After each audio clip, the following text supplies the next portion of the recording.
kapatid mo. Hindi ka ba naaanting nun? Kahit ganun pa ang ginawa mo sa kanya, ay mahal ka pa rin niya? Anong garantiya ang iyong hingiin kay Jojo ng ginawa ni Jojo sa kapatid mo, Mary Jane, ay hindi gagawin sa'yo? Nataranta nga si Aling Nelia nang ilahad ko ito. Dahil may pagmamahal siya sa'yo. Dahil may pakikialam siya sa buhay mo. Natatakot siya na ang ginawa ni Jojo sa kanya ay gawin sa'yo. Hindi pa ba yun sapat? Na humingi ka ng tawad kay Aling Nelia? Hindi ba yun sapat na ikaw ay magbago? Iyan lang po. Salamat po sa ating mahal na trio tagapayo. So ang tanong ngayon, Mary Jane at Jojo, matapos yung naging pag-uusap natin, palitan ng mga salita, napagtanto nyo ba, naisip nyo ba kung gaano kasakit ang ginawa ninyong ito kay Aling Nelia at kung gaano kasama ang loob niya?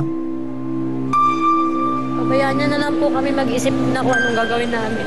Ano po? Pabayaan niya po muna kami mag-isip kung anong gagawin namin sa kung anong desisyon namin dalawa. Mag-iiwalay kami o hindi. Pero tulungan naman namin siya. Tulungan naman po namin. Pero hindi mo na ako hingin ng tawad sa kanya ngayon. Hindi ka hihingi ng tawad ngayon, Mary Jane. Hindi ko pa kaya. Hindi mo kaya. So kami pong lahat ay malungkot na tatanggapin ang desisyong ito ni Mary Jane na hindi siya makakahingi ng tawad. Di ko lang alam kay Jojo. May gusto ka pa bang sabihin kay Nelia?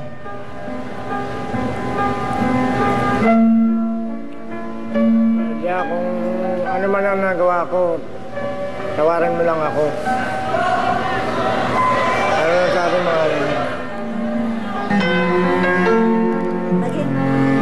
Okay na sa akin yung total. Hindi naman ibang tao yung pinunta mo, kapatid ko naman. Hangad ko na lang kaligayahan yung dalawa.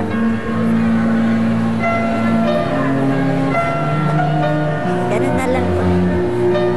Maraming salamat po, Aling Nelia, dahil alam ko po kung gaano kasakit para sa inyo, pero mas pinili nyo pa rin pong patawarin si Mang Jojo. At bilang pagtulong na rin po namin sa inyo, Aling Nelia, pagkatapos po nito, sisiguraduhin po namin dito sa face-to-face na mapatignan po kayo sa isang espesyalista, sa isang doktor po, doon po sa mga ginawang sugat o hindi ko alam kung anong nangyari po sa inyong kamay na nandahil po sa ginawa ni Mang Jojo. Maraming salamat po. Amina na po tayo, mga kapatid, mga ka-face-to-face. Importanteng aral na naman po ang ating natutunan. Kung noong tayo ay bata pa, ay pwede pang makipaghiraman ng laruan sa ating kapatid. Sa ating pong paglaki, ay ibang usapan naman po ang agawan ng minamahal. Mas masakit na ang kapatid ang maging karibal, kaya matuto sana tayong magpasintabi at rumispeto sa damdamin ng bawat isa. Huwag po nang makipagkumpetensya sa mismong kadugo po natin. May mga punto sa buhay na kailangan po tayong magdesisyon at lumaban. Pero siguruhin po nating tama ang ating pong ipinaglalaban. Hindi rin po kailangang magtapang-tapangan. Kung sa tao at batas ay wala kang takot, alalahanin mo na nanonood ang Diyos. May batas ang kalangitan na dapat nating katakutan, sundin at pahalagahan. At ako, naniniwala rin na darating ang araw, mga kapatid, makakaharap natin ang Diyos ng face-to-face. At siguraduhin ninyong makakasagot kayo sa mga katanungan niya. At para po sa ating face-to-face, heart-to-heart thought for the day, kahit bali-balik ta rin ang mundo, ang kapatid ay hindi mababago o mapapalitan. Kaya huwag sanang mapatid ang turo ng ating mga magulang na tayo'y magmahalan magpakailanman. Maraming salamat po sa inyong lahat sa pagtutok niyo pa rin araw-araw sa Face to Face. Thank you mga kapatid at salamat din sa aking co-host na si Hans Martel. Salamat Dance Squad. Sa ating mga bouncers, B1 at B2. Sa ating pong pinakamamahal na trio, Tagapayo. Sa ating din pong mga sausawero at sausawera. At sa mga kapatid po natin dito sa Barangay San Agustin, Malabon City. At higit sa lahat sa ating pong mga bisitang piniling pag-usapan ang kanilang issue dito po sa aming programa. At bago lang po tayo tuluyang magpaalam, gusto ko pong tawagin ang Vice Mayor ng Malabon na si Honorable Antolin Lenlen Oreta III ng Malabon City. Vice Mayor, magandang hapon po. Maraming salamat po. Nagpapasalamat po ako sa Face to Face sa pagpunta niyo dito sa Malabon.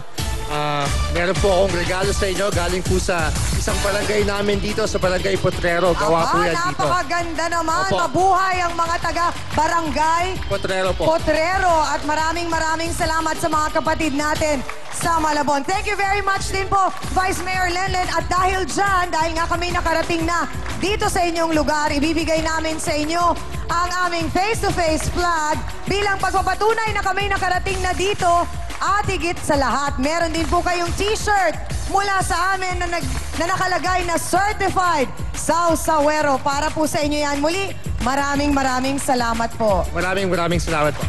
At syempre, nice din po naming pasalamatan si Honorable Tito S. Oreta, ang kanila pong City Mayor. Maraming salamat din po sa Barangay Chairman nilang si Gary Bernardo. Dito po yan sa San Agustin, Malabon City. Kay Miss Clea Nava, ang Executive Secretary from the Office of the Vice Mayor. Engineer Ruth Senaida, GSO Officer. Miss Jing Vasquez of Mayor's Office. At mga kapatid, kasausawan, abangan po ninyo kami sa susunod naming paglusob sa inyong barangay. Pag-uusapan at susolusyonan po natin ang mga problema, one barangay at a time.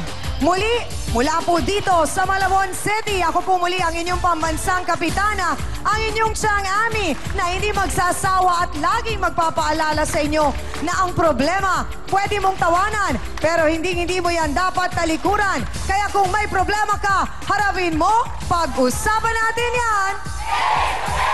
Para po sa inyo to, mga kapatid. Face to face. Face to face. Face to face.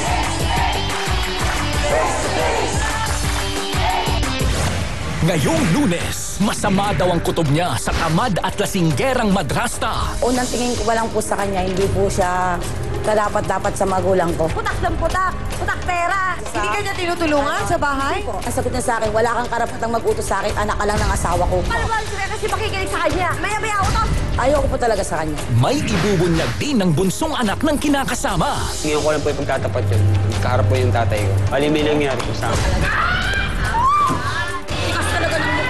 So kahit po may naging insidente na gano'n sa pagitan ni McCoy at ni Jennifer, mahal niyo pa rin si Jennifer? Face to Face, ngayong Lunes, 4:30 p.m. bago ang T3, dito lang sa TV5.